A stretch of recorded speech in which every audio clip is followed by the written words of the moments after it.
In this video, I'll demonstrate how to interpret a line graph from a Factorial ANOVA. I don't have full screen on PowerPoint because I'm going to be popping back and forth between PowerPoint and SPSS. This builds on my previous video on Factorial ANOVA computations by hand. And this is the data set that I used. These represent the means for the variables. So 7 is the mean of all those who receive both psychotherapy and drugs. 6 is the mean of those who receive psychotherapy but no drugs. Importantly for our purposes, we also have the marginal means, which at the bottom here, these are the means for those columns. The column of people who receive psychotherapy and the column of people who do not receive psychotherapy. There are 5 people in each group, 10 people in each column, which makes for 20 people total, and the same is true when you go across rows. So of those who receive drugs, the row mean is 5.5. Of those who do not receive drugs, the row mean is 4.5. So keep these in mind as we run the data in SPSS and interpret the line graph that is produced. I'll pop over to SPSS. You can see that I've got everything set up here to analyze the data. We have 5 people in the first group. These are people who receive both psychotherapy and drugs. How do I know? Because 1 equals present, 2 equals absent. If I click the View Value Labels option, that toggles the numbers between the actual numbers for the coding purposes and the value label that I've given to those numbers. The value label, of course, over here under Variable View, if you highlight one of these boxes, you see where the value labels are.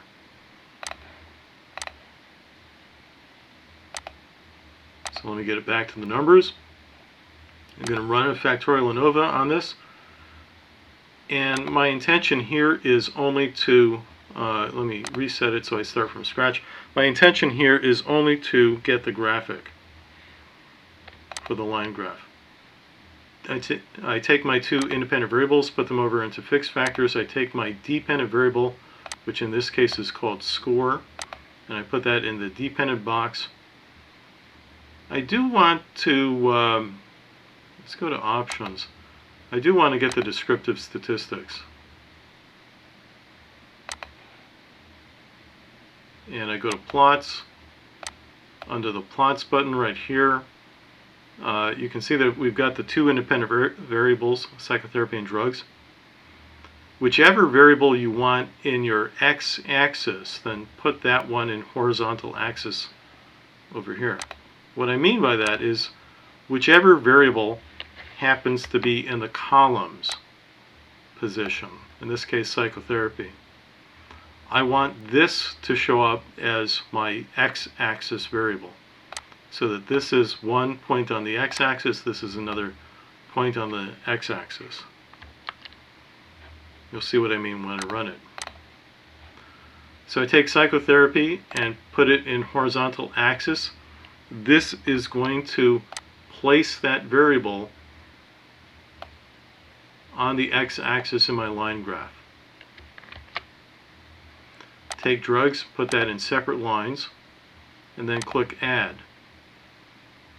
Over here, you can see that I have the option of a bar chart or a line chart, and I'm going to stick with the line chart. Let's click Continue and OK. And you can see the line chart down here. These are the F-test results, which I went over in my previous video. Let's double click the graphic here to get the pop-up. This allows us to edit different aspects of the visual display. Now, one of the things that SPSS does, which I've never liked, is it truncates the y-axis. You can see that it starts at 3. Now, that's going to magnify whatever differences you see here between the lines. So if you click any one of these numbers, click it once so that all of them are highlighted. Now double click one of those. You get this pop-up that allows you to change the scale. I'm going to change that first number from 3 to 1 for the minimum value. Click Apply and close that, and you can see that the visual display has changed to some extent. Close that, and now we can go and look at these lines in the line graph. Actually, let me do this. I'll copy that.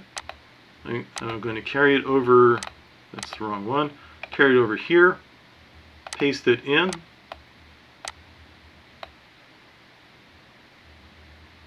and well, that's interesting. So it puts the endpoints numerically. I didn't know that it would do that. Actually, let me get rid of this and copy it as an image.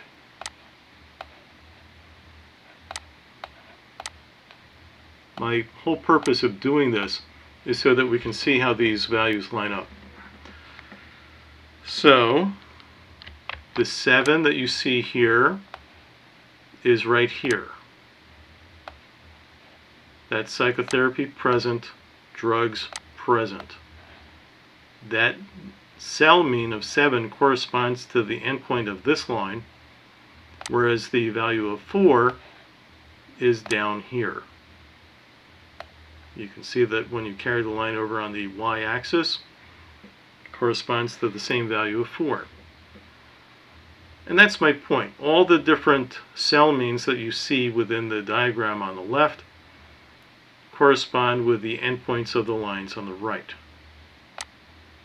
The value here for 6, that is people who got psychotherapy but did not get drugs. And that point is represented right here on our line graph, where you have psychotherapy present, and the red line is for drugs absent.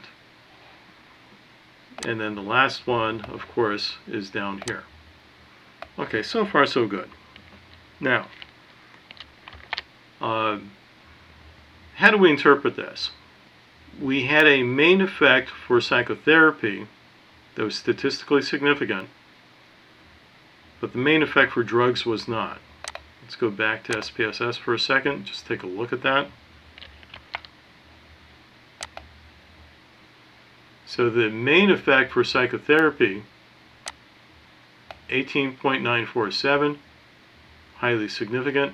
The main effect for drugs, 2.105, non-significant.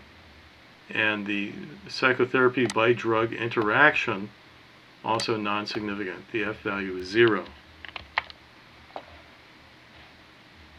So we have a psychotherapy main effect and nothing else. Looking at the diagram here, the way to interpret that is by taking, let's see, I want to try to maximize my view without taking over the screen. The way to interpret this is like this. If you take the midpoint here and carry the line over to the y-axis, it's 6.5.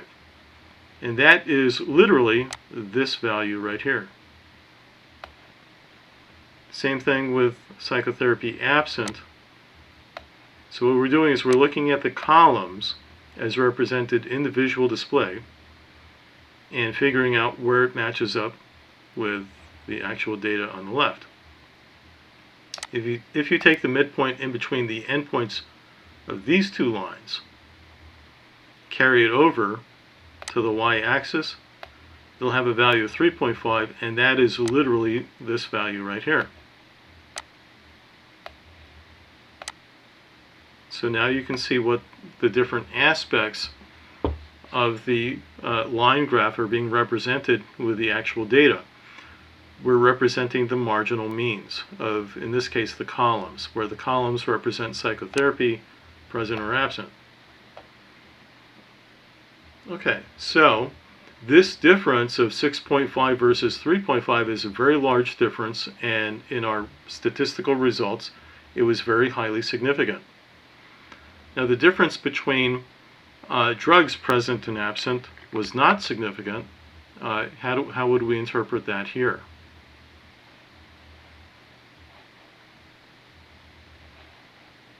see, let me actually try this.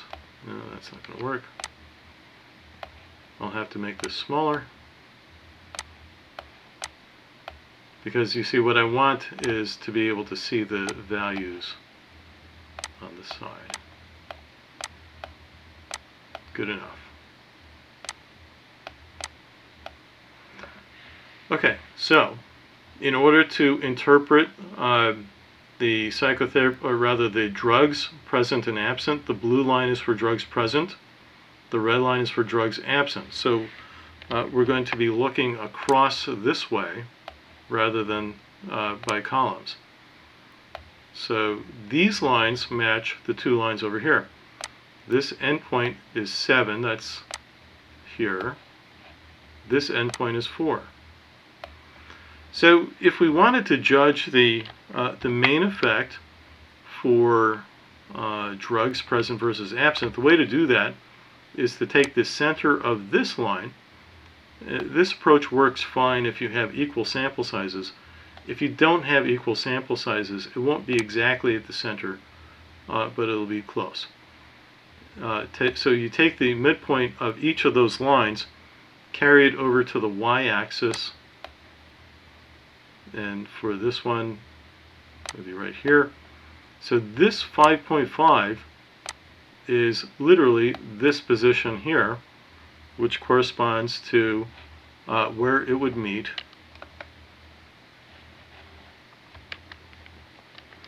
trying to do multiple things at the same time. I've got a program running in the background. It's kind of getting in the way a little bit. There we go. So the midpoint here would be something like that, 5.5. And the midpoint for the red line would be right about here. So now, when I mark on these, the midpoint, that should make sense that what we're doing is we're trying to determine where on the y-axis is the midpoint of the line for all the people that got drugs, where the mean of those people is 5.5, versus the mean of all those people who did not get drugs, where the mean is 4.5. And those values correspond to these marks on the y-axis. So that's a very small difference in the scope of the study that we're looking at. This 1-point difference is certainly much smaller than the 3-point difference between psychotherapy present versus absent. And when we look at the F-test results, we know that it's not significant because the F-test was 2.105, p-value 0.166. The interaction effect here is non-significant. The way to think about the interaction effect in one of these is that if the lines are parallel, in this case it's perfectly parallel, so there is no interaction effect whatsoever, and your F-test result is 0. The more non-parallel these lines become, the more interaction there is. So if I go to PowerPoint, here I've got just some visuals to play with lines that I can move around.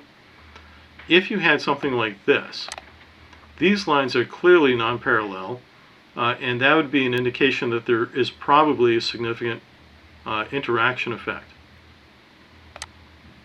If you have lines that are very far apart from the midpoint, that would be an indication that your B variable, whichever variable represents having different lines, if these lines are very far apart, that would be an indication that this variable is significant. In other words, you have a main effect for variable B.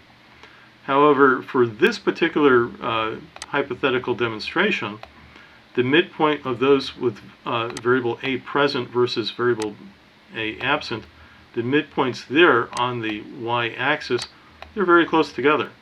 So there is no main effect for variable A in this drawing.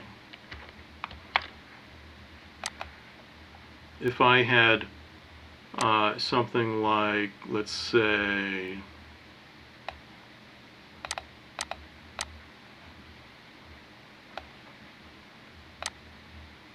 there's a good one. So this diagram would have probably a significant interaction effect based on the non-parallelism. It would have a significant main effect for variable A as judged by the difference from here to here on the y-axis. And it would have a main effect, well, no, actually it would not. No main effect for variable B. When you look at where the midpoint here is of that line, it's very, very close to the midpoint here on this line. So that's how you interpret these line graphs in terms of the location of the midpoints in between the lines for your column effect and the midpoints within the lines for your row effect. Now if you have a 2x3 design, it gets a little bit more complicated. Here's a 2x3 design, and for this particular hypothetical, well, let's tease it out. The midpoint for column 1 would be right about here. The midpoint for column 2 would be right about in the same position. Midpoint for column 3, a little bit lower, but not much. So I would say there's no evidence, visually speaking, for a main effect for variable A, because all three of these midpoints, this is the midpoint for this column, this is the midpoint for this column, and this is the midpoint for this column. All three of these are pretty close together on the y-axis. There's a little bit of difference when you get to level 3, but it's not much. So no visual evidence for a main effect for variable A. What about variable B? Now it's kind of hard to judge when you have a 3-level situation like this. We've got the lines crossing over 3 different levels of variable A, so it's not a straight line. You would take the midpoint of this point on the y-axis, this point, and this point. Find the mean on there. I guess it would be somewhere around here. Again, it's kind of hard to do visually when you have more than a 2x2 factorial ANOVA. And the midpoint of these other points, let me use a different color. Let's use green. So the midpoint here, here, and here all contribute to the mean of variable B absent, which is the solid line. So that midpoint would be right about there. And the difference in between these two would be representative of a main effect for variable B. And it doesn't look like it's much different. But let's take one. Oh, an interaction effect. Definitely there's an interaction here. Let's change it around a little bit. Let's say that you've got a pattern that's more like this. So now there is definitely a main effect for variable B because those lines are so far apart. The midpoint here would be pretty far away from the midpoint here, and I'm trying to eyeball where would be the average of this dot, and this dot. It would be somewhere right about here. And so that would be representative of a large difference on the y-axis from here to here, and therefore I say that that would be evidence for a main effect for variable B. What about variable A? For variable A, let's go back to the blue color. For variable A, find the midpoint here, the midpoint here. This is for each column independently. And the midpoint here. And there's a little bit of an increase when you get to level 3, but it's not much. So it's kind of hard to judge from here to here. Would that be significant? It depends on the variability in your samples and of course your sample size. So a little bit hard to tell whether you have a main effect for variable A. The interaction effect, probably not significant. These lines are pretty closely sticking together in their angles, so I would say that the lines are pretty strongly parallel. And do one last one real quick. Let's say you had